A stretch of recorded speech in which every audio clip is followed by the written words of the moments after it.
नमस्कार. आज आपण बनवणार आहे चिकनचा झणझणीत रस्सा. त्याच्यासाठी आपण 1 किलो चिकन घेतलेलं आहे. त्यात आपण चांगली हळद सोडून लावून घ्यायची. सर्वप्रथम हळद लावून घ्यायची, त्याला चांगली चोळायची चिकनला, म्हणजे हळदीनं हिवळण वास यायचा नाही चिकनचा. कोंबडीचं चिकन हे जरा हिवळण लागतं, त्यामुळं हळद लावून घ्यायची, त्याला चांगली चोळून घ्यायची अशी. तर गॅस पेटवून त्यात भांडं ठेवून त्याच्यात थोडं तेल घालून घेऊ. तेल गरम झाल्यानंतर त्याच्यात ही चिकनची थोडी निघालेली चरबी तवंग येण्यासाठी गरम करायची अशी. मग त्याचे फुलं तयार होतात.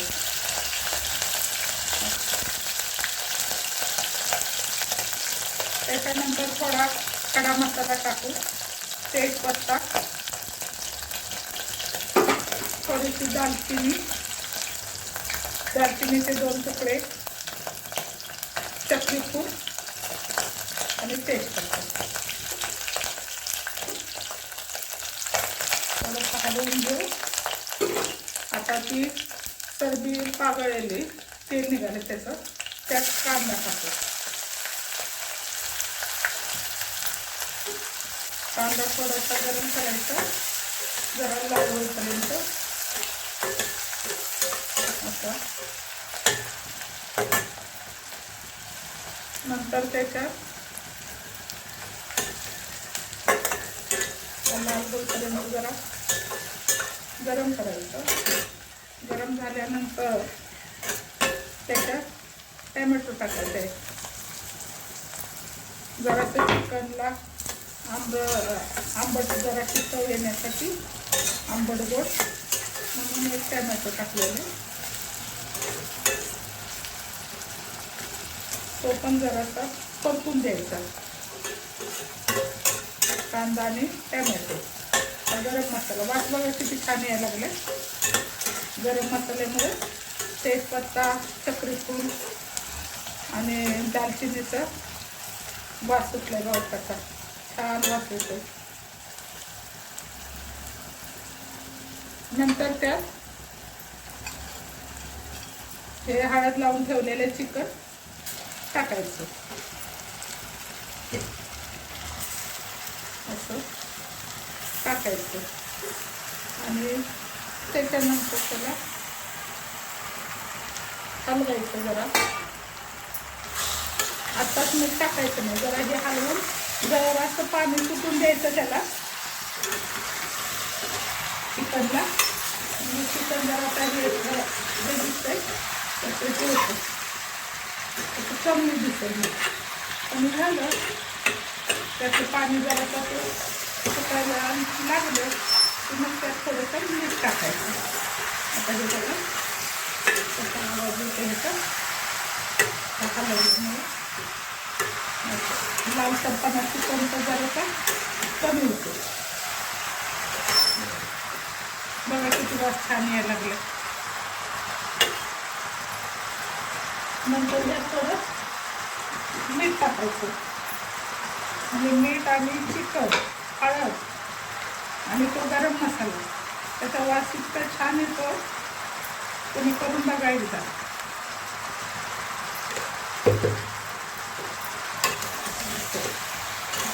हे हलवायचं म्हणजे त्या चिकनला पण आधी का मीठ लावलं नाही, कारण त्याला पाणी सुटतं म्हणून आधी मीठ नव्हतं लावलं. असं चिकन टाकल्यानंतर मीठ टाकायचं. बघा कसं सगळीकडे वास सुटला नुसतं मस्तच.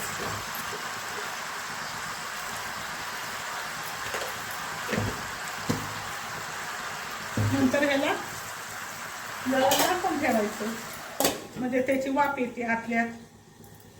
असं झाकण ठेवायचं त्याच्यावर, म्हणजे ते आतल्यात शिजतं. आता हे बघा 5 मिनिट झालेले, कसं पाणी सुटलंय त्याला चिकनला, त्याच्या अंगच पाणी सुटलेले. हे बघा. आहे का?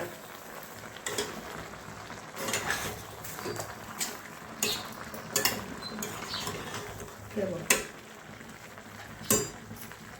आता त्याच्यानंतर काय करायचं, त्याच्यात चिरून कोथिंबीर टाकायची. बघा इतका सुगंध सुटलाय चिकनचा त्या गरम मसाल्यामुळं.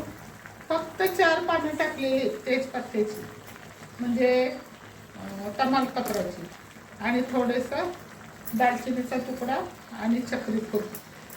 त्याच्यामुळे इतका वास छान येतो. करून बघा एकदा. असे हे टाकायचं कोथिंबीर वरून, आणि जरा पुन्हा एकदा 5 मिनिटातच ठेवायचं ह्याच्यात झाकून. आणि मग जरासं हे पाणी सुकलं त्याचं, की त्याच्यात गरम पाणी करून टाकायचं. असं बघा. परत मी 5 मिनिट ठेवते ह्याच्यात, असं बारीक गॅसवर ठेवते. असं झाकून बारीक गॅसवर ठेवून द्यायचं. तोपर्यंत आपण मसाल्याची तयारी करूया. ही अर्धी वाटी खोबऱ्याची घेतली, गॅसवर भाजून घेतलेली. हा लसूण घ्यायचा. हे एवढंसं अद्रक घ्यायचं. थोडंसं जिरं टाकायचं. आपल्या मसाल्यात जिरं असतं, पण थोडंसं वाटलेलं मसाल्याबरोबर खूप छान लागतं. आणि कोथिंबीर. आपण काय गरम मसाला दुसरा वापरणार नाही. मला तो मसाला, गरम मसाला, अजिबात त्याच्यावर विश्वास नसतो, म्हणून मी खडा मसाला वापरते. आणि हा मिक्सरला बारीक करून घ्यायचा. पाट्यावर घेतला तरी चालेल, मिक्सरला लावला तरी चालेल. असं. हे बघा 5 मिनिट झालेले. चिकन शिजतंय त्याला. हे बघा पाणी सुकलं त्यातलं. आता आपण गरम पाणी करायला ठेवलंय.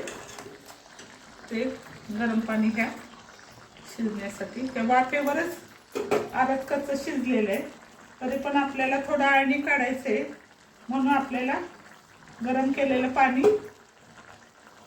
त्यात ओतायचं.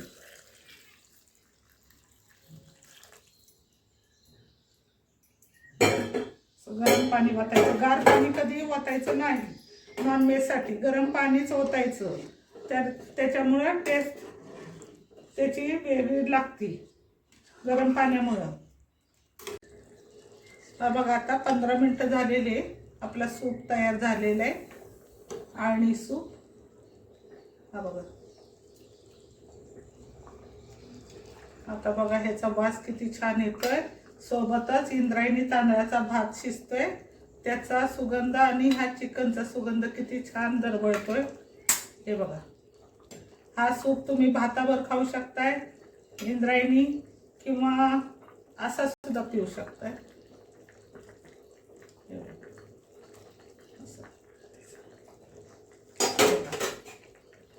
आणि हा इकडं इंद्रायणी तांदूळ शिजतोय. हा बघा इंद्रायणी भात खूप छान भात सुटलेला, तळेगावातून आणलेला आहे. हा सूप. हा बघा सूप. हा भाताबरोबर खूप छान लागतो. असा सुद्धा पिऊ शकताय, किंवा भाताबरोबर पण खाऊ शकताय. खूप छान दिसतो, लागतो पण छान. आपण चिकनचा रस्सा बनवायला घेऊ. पातेलं ठेवू. ते गरम झाल्यानंतर त्यात तेल घ्या. तुम्हाला पाहिजे तेवढं घ्या.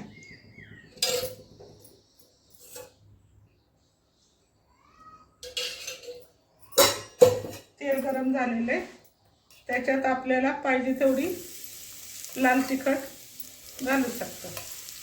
लाल तिखट तेलात टाकल्यामुळे तवंग येतो.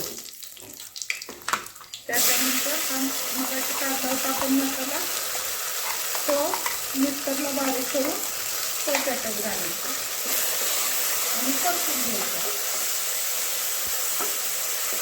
तेलात तिखट टाकल्यामुळं काय होतं, रस्स्याला तवंग येतो.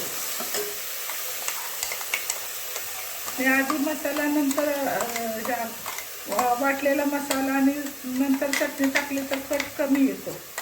म्हणून तेलात चटणी टाकायची. आम्ही चटणी म्हणतो, कोण लाल तिखट म्हणतं, कोण मिरची पावडर, काय कोणाला कसं म्हणायचं तसं म्हणायचं. आमच्याकडे तर चटणी म्हणतात. आणि नंतर तो चांगला परतून झाल्यानंतर पाहिजे तेवढं तुम्हाला तिखट घालू शकता. मला थोडं कमी लागतं तिखट म्हणून मी थोडं टाकलेलं.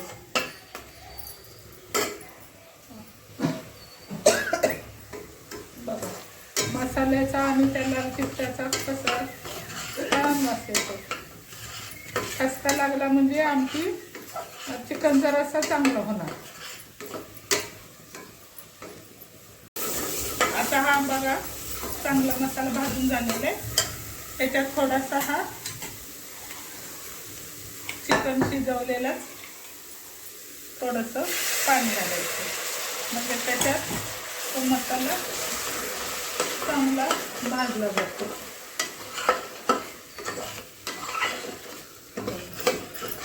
त्याच्यामुळे खूप छान वास येतो. मसाला भाजलेला आणि त्यात तो चिकनचा रस्सा.